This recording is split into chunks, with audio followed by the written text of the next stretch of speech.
201वां प्रश्न है कि किसने यूरोपियन नील बागान मालिकों द्वारा किसानों के शोषण की तरफ गांधी जी का ध्यान आकर्षित किया? इसका उत्तर ऑप्शन बी हो जाएगा, राजकुमार शुक्ल।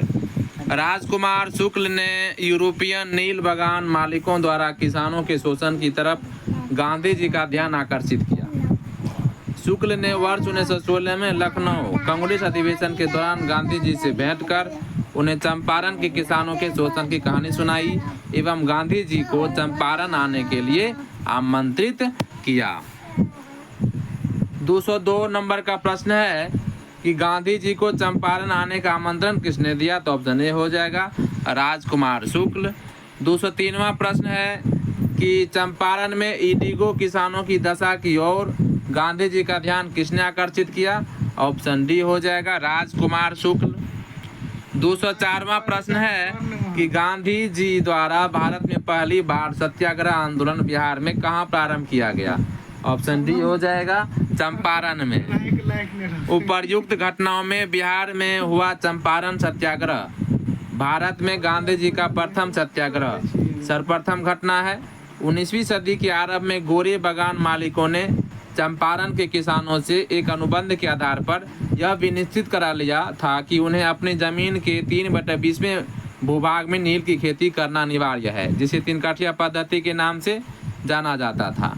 राजकुमार शुक्ल के आग्रह पर वर्ष 1917 में गांधी जी ने चंपारण सत्याग्रह की शुरुआत की थी। गांधी जी चंपारण आंदोलन के राष्ट्रीय नेता थे।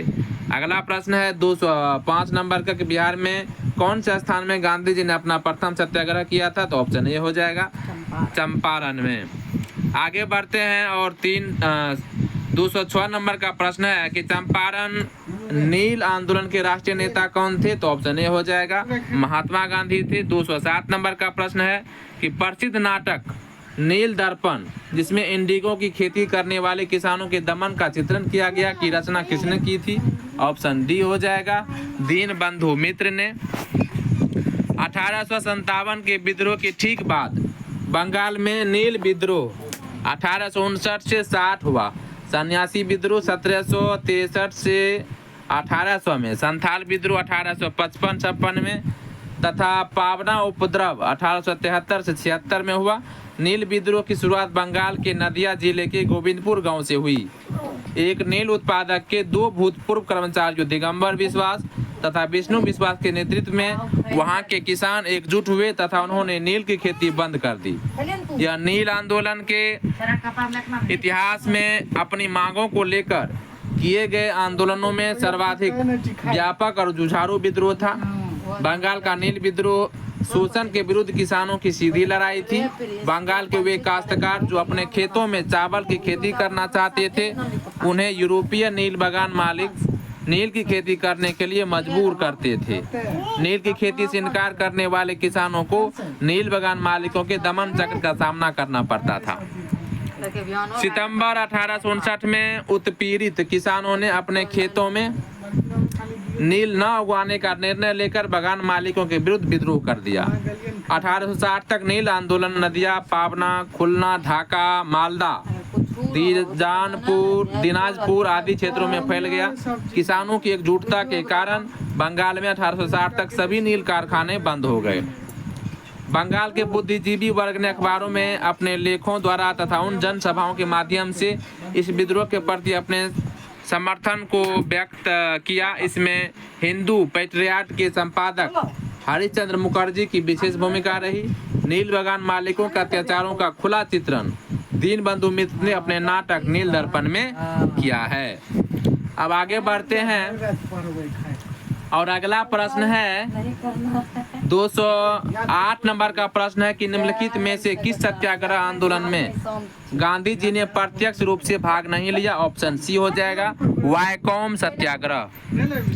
वायकोम के मंदिर प्रवेश सत्याग्रह में गांधी जी ने प्रत्यक्ष रूप से भाग नहीं लिया था, जबकि खेरा सत्याग्रह, राजकोट सत्याग्रह तथा असहयोग आंदोलन का नेतृत्व स्वयं गांधी जी ने किया था।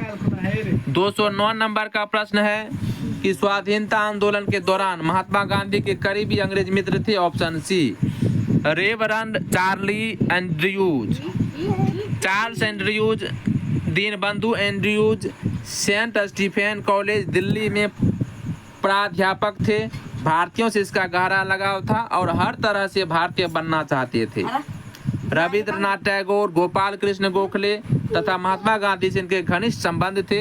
ये दक्षिण अफ्रीका के फिनिक्स आश्रम में गांधी जी के साथ रहे थे। गांधी जी ने ही गरीबों के प्रति इनकी निरंतर चिंता को देखते हुए उन्हें दीन बंधु की उपाधि से सम्मानित किया था। एंड्रयूज 1925 और 1927 में ऑल इंडिया ट्रेड यूनियन के अध्यक्ष भी रहे। गोलमेज सम्मेलन में भाग लेने के लिए वह गांधी जी के साथ लंदन गए। 210 नंबर का प्रश्न है कि अंत्योदय कार्यक्रम का उद्देश्य है ऑप्शन सी, गरीबों में सबसे गरीब की सहायता। अंत्योदय कार्यक्रम का उद्देश्य गरीबों में सबसे गरीब की सहायता करना है। इस कार्यक्रम का विचार सर्वप्रथम महात्मा गांधी द्वारा प्रस्तुत किया गया। इस संदर्भ में गांधी जी जॉन रस्किन की पुस्तक अन टू द लास्ट से प्रभावित थे।